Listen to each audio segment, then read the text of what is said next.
Sorry, I got cut off. Whether they used to eat no furs or not, I don't know. But right now, no. We live deep in the forest and we eat all of this yummy stuff. Millie asked whether all humans had guns, whether there were laws about no fur women having all looking the same. Alice said there weren't any laws, but that being thin with long hair, high heels, makeup was strongly encouraged, and why people hunt at Yar. Alice wasn't sure, but promised she would look it up on the internet. Tell me about your parents, Alice said. Their names are Maximus and Septima. My papa is the leader. He's very big, but very, very gentle. My mother says that her job is taking care of me. Most Yar are afraid of no furs, but my parents, my mother especially, are like obsessed. My ma tells me terrible stories about things that no furs have done to the Yar if they ever catch them. Like what? What stories has she told you? So Millie told her the tale about bad red suit, no fur, and Alice started laughing. But that's Santa Claus. He isn't bad. He goes down the chimney and brings children presents. He doesn't steal anything. That's not what they tell us. A no for her who can fit down chimneys is scary, and even the name sounds scary. Santa Claus. She started to laugh. Alice kept on laughing. Not claws like hands, like it's just his last name, Claus. So Millie told the story about the bad fairy tooth no fur. Alice started to laugh even harder. That's the tooth fairy.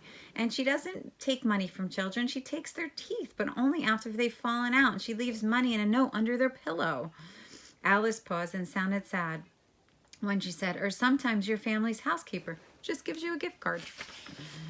As the moon rose higher in the sky, Millie ate and Alice asked questions, dozens of questions. What did the Yar's houses look like? Were they made of sod, dug in the hillsides with clever vented chimneys that dispersed smoke throughout the forest? Did Yar wear clothes? Yes, but not always. Drive cars just once a year? Alice barely paused to take a breath. Did the Yar have pets? Did they take vacations? Did they ever have anything to do with no furs? Like, for example, if they found a no fur baby abandoned in the forest, would they take it in and take care of it and raise it as their own? Or if just maybe a lost no fur child came wandering through the woods and had no parents, or at least no parents who particularly wanted her back. Millie pressed her lips together. Regretfully, she shook her head. The Yar are scared of no furs. They'd never even touch a no fur baby. The only time we'd ever gone near a no fur is on Halloween when my father does the mailing, and even then, he is so very careful.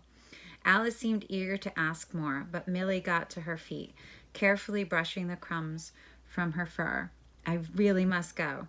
Okay, said Alice. Millie heard her voice crack, could see the unhappiness in her face. She thought about Alice's life at the center and the horror and how horrible Jessica Jarvis was to her and how every year was different but the same. Different schools, different girls, but the same old scorn and misery.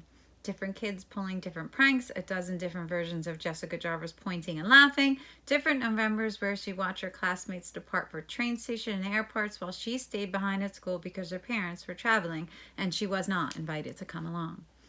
How would it feel to find out that there was another world out there, a world beneath the world, hidden away like a secret caramel center of chocolate or a pearl tucked into an oyster shell, a world where Alice could be accepted and even loved.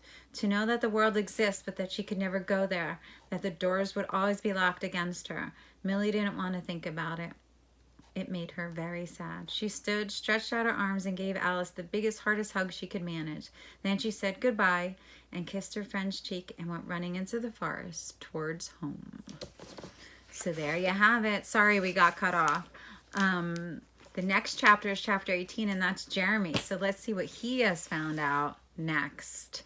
So that was a good chapter. I will see you guys tomorrow. Have a great afternoon. Bye.